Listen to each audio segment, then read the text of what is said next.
Students, आज हम इस वीडियो में करेंगे एक्सपेंशन ऑफ डिटर्मिनेंट। पहली चीज, क्या डिटर्मिनेंट क्या होता है? पहला क्वेश्चन, डिटर्मिनेंट क्या होता है? तो डिटर्मिनेंट एक मॉड की तरह दिखने वाला एक मोटा सा मॉड होता है। मतलब कुछ डिटर्मिनेंट होता है कि हम एक स्क्वायर मैट्रिक्स को मॉड की फॉर्म में लिखें। ठीक है, स्क्वायर मैट्रिक्स है जिसका ऑर्डर है 2x2, लेकिन अब हमने मैट्रिक्स का स्क्वायर ब्रैकेट्स हटा के सिर्फ और सिर्फ दो स्टिक टाइप लगा रखे हैं। ठीक है, तो इसको बोलते हैं हम डिटर्मिनेंट। अब इसको एक्सपेंड कैसे करते हैं? जिनको आता है वेल एंड गुड, जिनको नहीं आता है वो वीडियो देखें। ठीक है, क्योंकि ये कॉन्सेप्ट जब तुम 10th से 11th और 12th में आते हो, मतलब 11th में आते हो, तब तुम्हें ये कराया जाता है। क्योंकि कुछ क्वेश्चन ऐसे होते हैं जो कि इसके बिना नहीं होते, इसलिए ये वीडियो उनके लिए है। ठीक है, how to expand this one. 3-4 method बताऊंगा। पहला है बेसिक मेथड, जो कि है एनसीईआरटी का बेसिक मेथड, और वो कहता है कि हम इन दोनों का क्रॉस मल्टीप्लाई करें और माइनस करें। 1 × 7 -5 × 2, और इसे सॉल्व करने के बाद 7 - 10 जो किया था -3 आंसर। ठीक है, सॉल्यूशन खत्म, डिटर्मिनेंट एक्सपेंशन खत्म यहीं पे। अब मैं इसका ऑर्डर बढ़ाने की कोशिश करता हूँ। डिटर्मिनेंट है 1 3 7 9 8 2 3 4 7। ठीक है, ऑर्डर अब हो गया 3x3, क्योंकि डिटर्मिनेंट स्क्वायर मैट्रिक्स मतलब स्क्वायर में ही हो सकता है। ठीक है, डिटर्मिनेंट की ये खास बात है कि ये इस फॉर्म में ही रहेगा, स्क्वायर वाली में। तो how to expand this one, यहाँ पे तो इतने में खत्म हो जाता है। ठीक है, 2x2 का जो डिटर्मिनेंट है उसका एक्सपेंशन बहुत ईजी है। अब बात करते हैं हम जो है थोड़ा कॉन्सेप्चुअल। हम इसमें एक्सपेंड दो तरीके से कर सकते हैं, रो वाइज या कॉलम वाइज। लेकिन हम सिर्फ और सिर्फ एक रो या एक कॉलम को पकड़ के ही एक्सपेंड कर सकते हैं। जैसे अगर मैं चलूं इस रो को एक्सपेंड करूं, इस रो के थ्रू एक्सपेंड करूं 1 3 7 के अकॉर्डिंग, 1 3 7 के रिस्पेक्ट में इसको एक्सपेंड करने की कोशिश करूं, तो सबसे पहले मैं उठाऊंगा एक को, और एक को उठाने के बाद में एक के सामने वाले जितने भी हैं इनको मैं क्रॉस मल्टीप्लाई करूंगा। ठीक है, एक के सामने एक डिटर्मिनेंट बन रहा है। ठीक है, छोटा 2x2 का ये इसको सॉल्व करूंगा। सबसे पहले एक का डिटर्मिनेंट सॉल्व करूंगा। ठीक है, वो हुआ 8 7 56 -8। फिर है सेकेंड वाला, अब होगा इसके बाद होगा महायुद्ध। ठीक है, खैर छोड़ो साउंड को, इधर फोकस करते हैं। ठीक है, पहले हमने कर लिया एक का, अब हम 3 वाले को ऐसे ही करेंगे। ठीक है, 3 वाले के पास में आए, क्योंकि हमने जब इसको सॉल्व किया था तब हमने इसके नीचे वाले दोनों एलिमेंट्स को हमने नहीं लिया, तो इसमें भी हम यही रूल फॉलो करेंगे। तो हमारे लिए एक ये हो जाएगा और एक ये हो जाएगा, और जब हम इसको सॉल्व करेंगे तो वो होगा 3 9 7 63 -6। ठीक है, एंड अब लास्ट वन बचा है जो है 7, और हम 7 के थ्रू इसको एक्सपेंड करेंगे। 7 कुछ इस तरीके से भी कर सकते हो तुम। ठीक है, ऐसे, तो ये कितना हो जाएगा 9 4 36 -24। ठीक है, अब मैंने ये अलग अलग क्यों लिखे? क्योंकि मैं एक चीज़ बतानी तुम्हें भूल गया, और वो था साइन। डिटर्मिनेंट में हम साइन अल्टरनेटिव रखते हैं। अल्टरनेटिव मतलब कि जहाँ एक बार प्लस एक बार माइनस। अब ये ऑर्डर कितना भी बड़ा हो और किस भी फॉर्म में हम देखें, अगर हम कॉलम वाइज देखें या रो वाइज देखें, साइन हमें अल्टरनेटिव दिखने चाहिए एक्सपेंशन करते वक्त। ठीक है, तो हम कर रहे हैं इसका एक्सपेंशन यहाँ से। ठीक है, और अगर हमने इसका एक्सपेंशन यहाँ से किया है तो हम इस वाले साइन रूल को फॉलो करेंगे, और अगर हम करते हैं इसका एक्सपेंशन यहाँ से तो हम फॉलो करते हैं इसको, यहाँ से करते हैं इसको फॉलो करते हैं, अगर ऐसे करते तो इसको फॉलो करते। ठीक है, क्योंकि हमने पहले वाले को की तरह एक्सपेंड किया उसको, तो हम फॉलो करेंगे। अब इससे पहले वाले के लिए हमने दिया प्लस साइन, दूसरे वाले के लिए दिया हमने माइनस साइन, और तीसरे वाले के लिए दिया हमने प्लस साइन। अब सॉल्व कर लो इसको। 56 - 8 जो कि आएगा 48।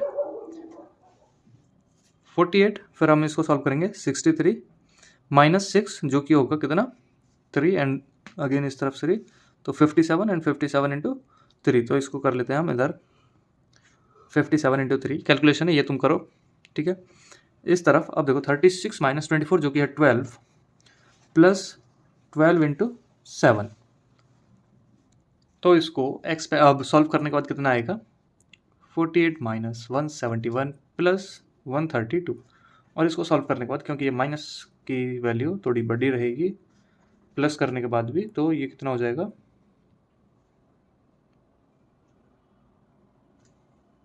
1 सेकेंड कैलकुलेशन एरर है और वो कैलकुलेशन एरर मुझसे कैलकुलेट करते वक्त हुई है और वो ये है 84 48 अब हो जाएगा 132। अब ये थोड़ा मतलब माइनस वाला थोड़ा बड़ा है इसलिए माइनस में वैल्यू आएगी और वो सॉल्व करके कितनी आएगी 39 ठीक है।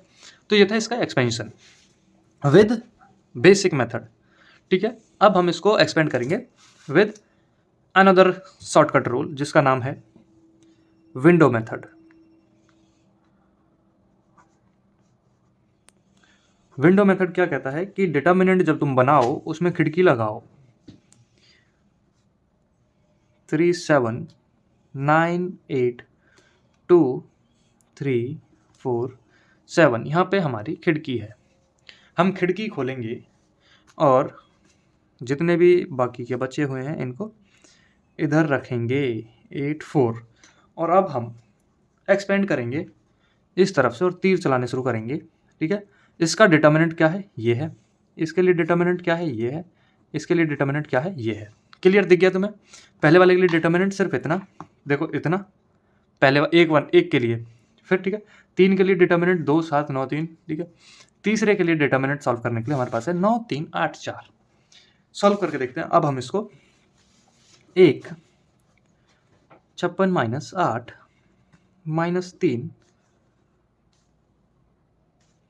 2 3 6 माइनस 63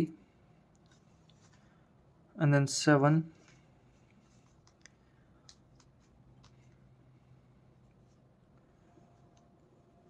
और यहाँ से भी सॉल्व करने के बाद आएगा हमारे पास 39। अब तुम बोलोगे कि 39 इधर प्लस माइनस में है और इधर आ रहा है हमारे पास प्लस में।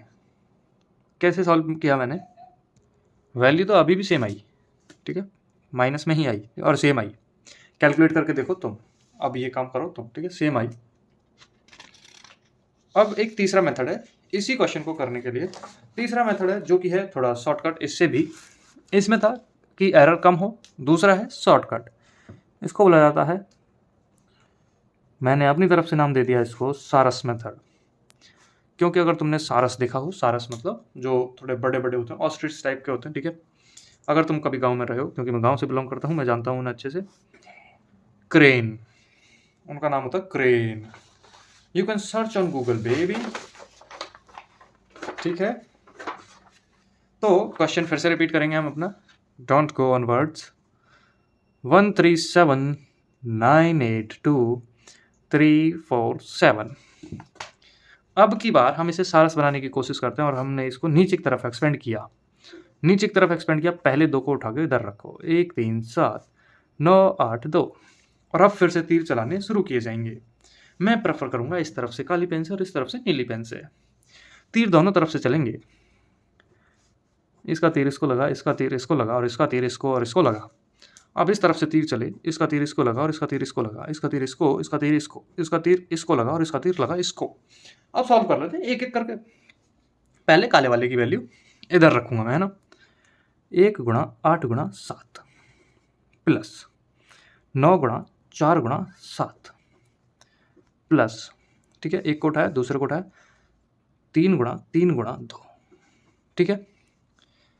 दूसरी तरफ से जो नीली पेन से तीर चले वो थे 7 गुणा 8 गुणा 3 प्लस। अब इसमें देखो यहाँ पे क्या साइन नहीं देखना, अब तो मैं साइन नहीं देखना यहाँ पे, तो शॉर्टकट यहाँ पे ये है 2 गुणा 4 गुणा 1 प्लस 7 गुणा 3 गुणा 9 ठीक है। अब सॉल्व कर करके हम लिखेंगे।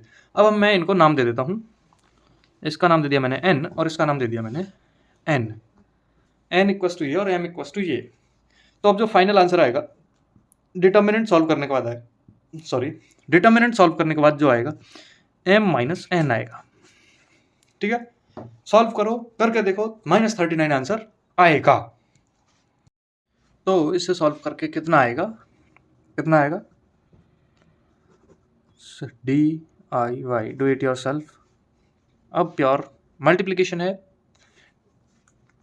56 332 332 कहाँ पे है ये, अच्छा 332, ठीक है।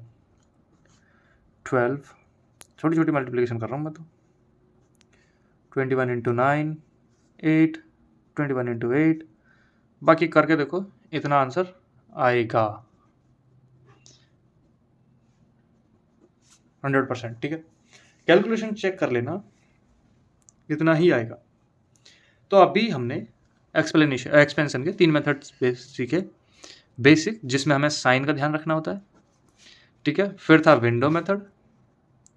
विंडो मेथड में एक एरर कम हो जाती है कि हम केस वाले बॉक्स को केस वाले बॉक्स के साथ मिक्स करें, मतलब मल्टीप्लाई करें। ठीक है, और सारस मेथड में ये है कि हमें ना ही तो साइन देखना और ना ही अब हमें ये चिंता करनी कि मल्टीप्लिकेशन गलत तो नहीं होगा अब हमारा, कि मतलब हमने किसी दूसरे को किसी तीसरे के साथ मल्टीप्लाई हमने गलत तरीके से कर दिया हो, ये भी नहीं देखना अब हमें। ठीक है, एक्सपेंशन था इतना सा। इसके बाद मिलेंगे किसी अनदर टॉपिक पे, तब तक के लिए बाय बाय।